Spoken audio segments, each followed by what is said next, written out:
வணக்கம் எல்லாரும் எப்படி இருக்கீங்க? நல்லா இருக்கீங்களா? சாப்பிட்டீங்களா? ஓகே, இன்றைக்கி நம்ம வீடியோவில் என்ன பார்க்க போகிறோம்னா, நல்லா கிறிஸ்பியாக வாயில் வச்சு ஒட்டி கரையக்கூடிய அளவுக்கு சாஃப்டான முறுக்கு ரெசிபி தான் எப்படி செய்யணும்னு பார்க்க போகிறோம். இது வந்து பார்த்திங்கன்னா இன்ஸ்டன்ட் முறுக்கு. வீட்டில் இருக்க பச்சரிசி மாவு இருந்துச்சு அப்படின்னா சட்டுன்னு உடனே முறுக்கு செஞ்சிடலாங்க. ரொம்ப ஈஸியாக குழந்தைங்க ஸ்கூல் விட்டு வந்து விட்டு உடனே செஞ்சு கொடுக்கக்கூடிய ஈஸியான ஒரு ஸ்நாக்ஸ் தான் இன்றைக்கி நம்ம பார்க்க போகிறோம். பார்த்திங்கன்னா 2 கப் அளவுக்கு பச்சரிசி மாவு எடுத்திருக்கேன். நீங்கள் கடையில் வாங்கின மாவாக இருக்கலாம், வீட்டில் அரைச்ச மாவாக இருக்கலாம், எது வேணாலும் இருக்கலாம். பட் சளிச்சிட்டு எடுத்துக்கோங்க. சேம் அதே கப்பில் 1/4 கப் அளவுக்கு பொட்டு கடலை இருக்குல்ல, அதை எடுத்து நல்லா மிக்ஸி ஜாரில் நைஸாக திரிச்சுக்கோங்க. நல்லா நைஸாக அரைச்சதுக்கப்புறம் பார்த்திங்க அப்படின்னா ஒரு சல்லடை வச்சு சளிச்சுக்கோங்க. ஆல்ரெடி நான் பச்சரிசி மாவையும் சல்லடை வச்சு சளிச்சு தான் நான் எடுத்திருந்தேன். அந்த அரிசி மாவோட இந்த பொட்டுக்கடலை மாவையும் நல்லா சளிச்சிட்டு சேர்த்துக்கலாம். இப்போது நம்ம சளைக்கும் போது நல்லா ஃபைன் பார்ட்டிகல்ஸ்லாம் வெளியே வந்துடும். நமக்கு வந்து வேணான்ற அந்த சரியாக அரைப்படாதது மேலே நின்றும், அதை வந்து வெளியேற்றிடுங்க. இப்போ நல்லா சளிச்சிட்டு நம்ம அடுத்து பார்க்கலாம்.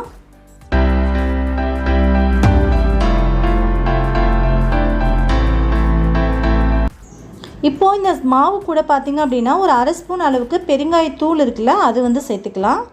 சேர்த்துட்டு இது கூட பார்த்திங்க அப்படின்னா நீங்கள் ஓமம் இருந்துச்சுன்னா நல்லா கையில் கசக்கிட்டு சேர்க்கலாம். அப்படி இல்லைன்னா சீரகம் இருந்தால் அது ஒரு 1/2 ஸ்பூன் சேர்க்கலாம். அதுவும் இல்லைன்னா நீங்கள் எள் சேர்த்துக்கலாம். நான் வந்து எள் தான் சேர்த்துக்க போகிறேன். எள் தான் வந்து முறுக்குக்கு நல்ல ஒரு டேஸ்ட்டை கொடுக்கும். நீங்கள் வெள்ளை எள் கூட சேர்த்துக்கலாம். நான் இன்னைக்கு கருப்பெள் சேர்த்துருக்கேன். பெனிஃபிட் அதிகமாக இருக்கும். இதில் கூடவே தேவையான அளவுக்கு உப்பு சேர்த்துக்கலாம். சேர்த்துட்டு இந்த உப்பு வந்து மாவோட சேர்ந்து வர வரைக்கும் நல்லா கை வச்சு நல்லா பெரட்டி விட்டுக்கலாம். நல்லா வந்து கலந்து விட்டுக்கலாம். ஸோ மாவும் உப்பும் நல்லா வந்து மெர்ஜாகி வரட்டும். அதுக்கப்புறமா இது கூட பார்த்திங்க அப்படின்னா 1/4 கப்புக்கும் குறைவான ஆயில், நம்ம வீட்டில் இருக்க எண்ணெய் ஆயில்னாலும் பரவாயில்ல, நல்லா சூடுபடுத்திட்டு சேர்த்துக்கோங்க. நல்லா வந்து எண்ணெய் சூடாக இருக்கணும். சூடான இருக்க எண்ணெயை சேர்த்துக்கலாம். ஒருவேளை இதுக்கு பதிலாக நீங்கள் நெய் சேர்க்குறீங்க இல்லை பட்டர் சேர்க்குறீங்க அப்படின்னா சூடுபடுத்த தேவையில்லை, அப்படியே சேர்த்துக்கலாம்.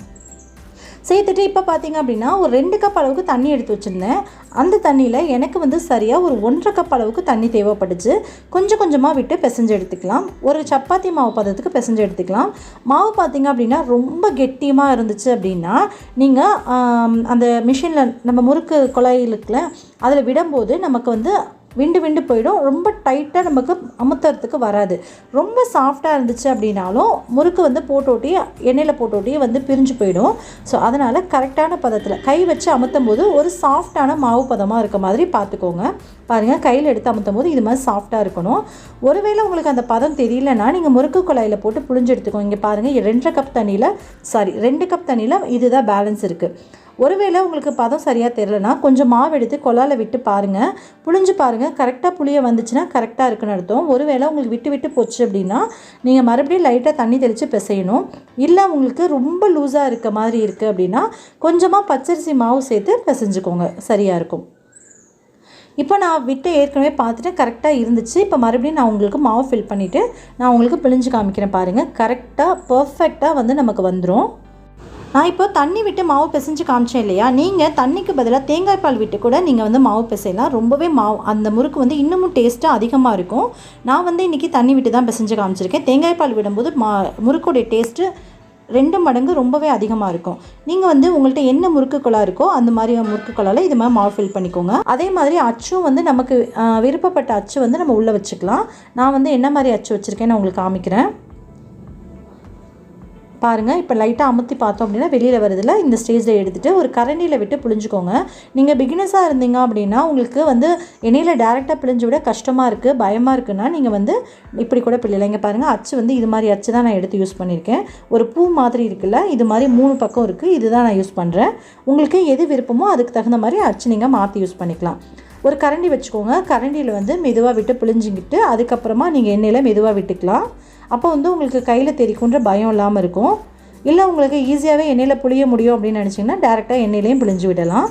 நான் இந்த ஒரு முறுக்கை மட்டும் கரண்டியில் வச்சு நான் போட்டு காமிக்கிறேன். மீதி எல்லாமே நான் டேரெக்டாக எண்ணெயில் தான் பிழிய போகிறேன். ஸோ இதை அப்படியே கொண்டு போய் நல்லா நல்ல சூடான எண்ணெயில் தான் நம்ம விடணும். எண்ணெய் வந்து நல்லாவே சூடாக இருக்கணும்.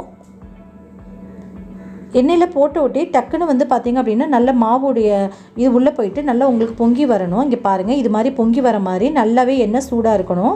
இப்போ நான் எல்லாத்தையுமே வந்து டேரெக்டாக எண்ணெயில் பிழிஞ்சு விட்டுக்கிறேன். எண்ணெயில் பிழியும் போது கொஞ்சம் கேர்ஃபுல்லாக பார்த்து புளிங்க. ஃபஸ்ட்டு டைம் நீங்கள் செய்கிறீங்க அப்படின்னா ரொம்ப பார்த்து பத்திரமா செய்யுங்க. குழந்தைங்க இருக்க வீடாக இருந்தால் இன்னும் கேர்ஃபுல்லாக குழந்தைங்களெல்லாம் பக்கத்தில் வச்சுக்காமல் பார்த்து செய்யுங்க. ஸோ ஒரு பேனுக்கு வந்து ஒரு 4 முறுக்கு பிடிக்குது, அந்த அளவுக்கு நான் போட்டுக்கிறேன். உங்களுடைய பாத்திரத்துக்கு தகுந்த மாதிரி நீங்கள் முறுக்கு வந்து இது மாதிரி சுற்றி விட்டுக்கோங்க. கொஞ்ச நேரம் விட்டுருங்க. உடனே எடுத்தோம் அப்படின்னா எல்லாமே உடஞ்சி தனித்தனியாக பிரிஞ்சு போயிடும். ஸோ அதனால் ஒரு 2 நிமிஷம் விட்டுட்டு அதுக்கப்புறமா மெதுவாக திருப்பி போடுங்க. திருப்பி போட்டதுக்கப்புறமா எண்ணெய் வந்து நல்லா அந்த பபிள்ஸ் எல்லாம் அடங்கி மெதுவாக உள்ளே போயிடும். அதுக்கப்புறமா முறுக்கெல்லாம் வெளியில் எடுத்துடலாம். எண்ணெய் வந்து அடுப்பை வந்து மீடியம் ஃப்ளேமுக்கு கொஞ்சம் குறைவாக வச்சுக்கோங்க. லோ ஃப்ளேமுக்கு மீடியம் ஃப்ளேமுக்கு நடுவில் வச்சு இது மாதிரி சுட்டு எடுங்க. அப்போ தான் வந்து முறுக்கு வந்து கரெக்டாக வரும், கிறிஸ்பியாகவும் இருக்கும். ஹை ஃப்ளேமில் வச்சிட்டிங்க அப்படின்னா முறுக்கு வந்து நல்லா வெந்துடும். ஆனால் உள்ளுக்குள்ளே வந்து ரொம்ப சாஃப்டாக போயிடும், கிறிஸ்பியாகவே இருக்காது. ஸோ அதனால் லோ ஃப்ளேமில் வச்சு எண்ணெய் நல்லா சூடானதுக்கப்புறமா அடுப்பை லோ ஃப்ளேமில் வச்சு இது மாதிரி சுட்டு எடுத்துக்கோங்க. இது மாதிரி சுட்டு எடுக்கும் போது முறுக்கு நல்லாவே கிறிஸ்பியாக இருக்கும். பச்சரிசி மாவு நம்ம சேர்த்ததுனால முறுக்கு வந்து கொஞ்சம் செவந்து வரும். எங்களுக்கு எப்போவுமே யூஸ்வலாக செவந்து வந்துச்சு அப்படின்னா தான் அந்த முறுக்கு சாப்பிட பிடிக்கும். உங்களுக்கு எப்படியோ அது மாதிரி நீங்கள் பார்த்துக்கோங்க. இதே நம்ம புழுங்கலரிசி சேர்த்தோம் அப்படின்னா முறுக்கு வந்து அந்தளவுக்கு செவந்து வராது, நல்லா ஒயிட்டாகவே கிடைக்கும். உங்களுக்கு வேணும்னா சொல்லுங்கள், அந்த வீடியோவை நான் அப்லோட் பண்ணுறேன். முறுக்கு பாருங்கள் நல்லாவே கிறிஸ்பியாக நல்லா சூப்பராக இருக்குது.